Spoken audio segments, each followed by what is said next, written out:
အားလုံးမင်္ဂလာပါကျွန်တော်တို့မကြာခဏ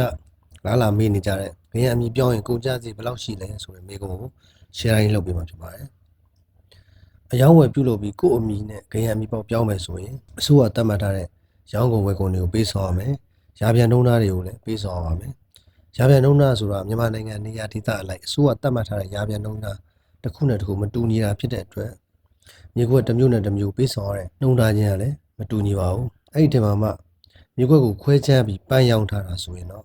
မြေကွက်ခွဲခြမ်းတဲ့ဈေးကထပ်ပြီးတော့ကုန်ကြမှာဖြစ်ပါတယ်။အဲ့ဒီလိုမှမဟုတ်ဘဲနဲ့အမြေပေါက်ကမရှိတော့ဘူးအမြေပေါက်ကိုဆက်သွယ်လို့မရတော့ဘူးဆိုရင်တော့အမြေပေါက်ကိုဘီးလက်ခံပြီးတော့ခရံကရုံးပုံစံမျိုးနဲ့တရားရုံးမှာတရားစွဲပြီးတော့အမြေပြောင်းရပါတယ်။အဲ့ဒီလိုတရားစွဲတာပါလာရင်တော့ကုန်ကြဈေးကပိုပြီးတော့များနိုင်ပါတယ်။ဒါကြောင့်ခရံမြေပြောင်းတဲ့နေရာမှာတစ်ခုနဲ့တစ်ခုပုံစံမတူညီတာဖြစ်တဲ့အတွက်ကြောင့်ဘယ်လောက်ကုန်ကြမယ်ဆိုတာကိုတခါတည်းအတိအကျသတ်မှတ်ပြောလို့မရပါဘူး။အနည်းချုပ်ပြောရမယ်ဆိုရင်တော့